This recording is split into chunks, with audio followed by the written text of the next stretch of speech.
2005 rugsėjo 1 vaikus į klases pirmą kartą pakvietė Vilties mokyklos skambutis. Panevėžio miesto tarybos sprendimu trečioji rusakalbių mokykla 2005-aisiais buvo reorganizuota į mišriąją. Jai suteiktas Vilties vardas. Mūsų mokykla tai nėra šaltų mūrinių sienų pastatas.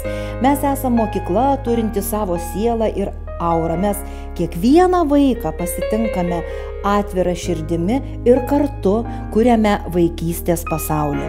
Mūsų mokykloje vaikas yra aukščiausia vertybė. Iš tikrųjų, mokykla tai nėra pastatas, nėra mokytojai, netgi ne mokiniai.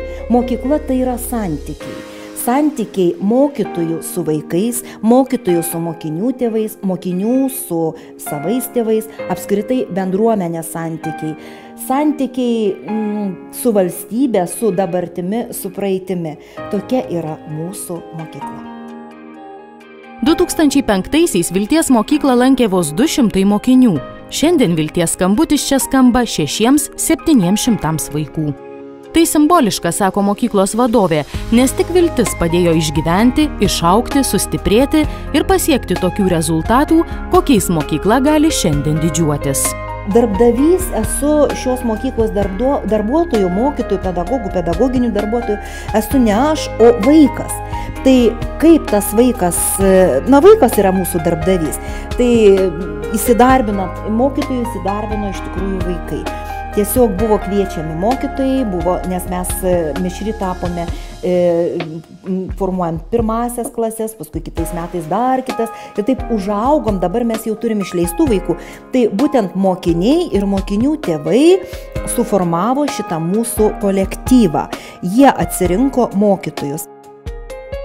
Darnus ir kvalifikuotas pedagogų kolektyvas bei nuolat ieškomos naujos bendravimo ir darbo su vaikais formos davė rezultatų. Įvedus pagrindinių dalykų diferencijavimą, mokyklai pavyko atrasti ir atskleisti talentingus vaikus, o kitiems iškelti uždavinį siekti geresnių rezultatų.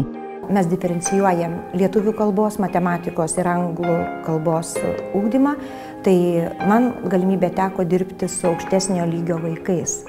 Mokytojų galimybė ir patiems vaikams yra galimybė tokia, kad gali vaikai tobulėti tos grupiai, dirbti pagal savo tą lygį jau.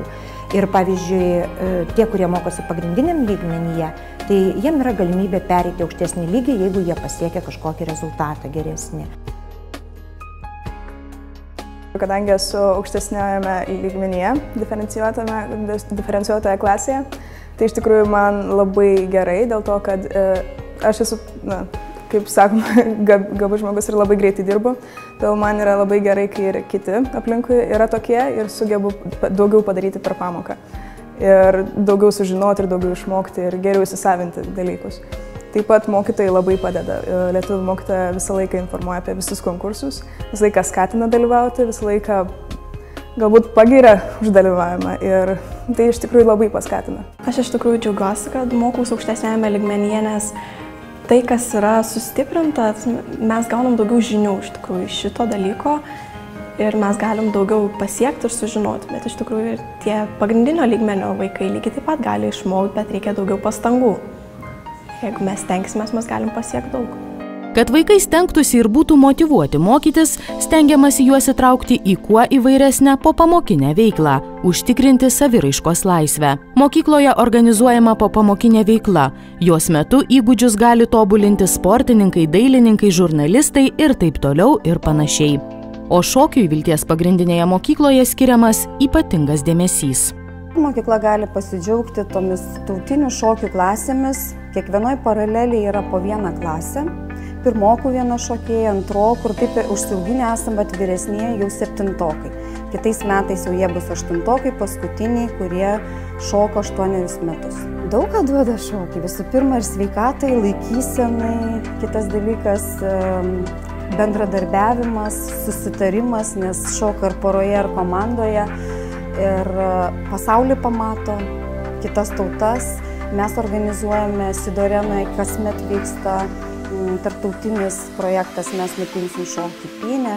Bendruomenių rūmuose vyksta Draugai draugams, taip pat tarptautinis projektas. Tai mes taip susidraugaujam, susibendraujam su kitais šalim ir bendraminčiais.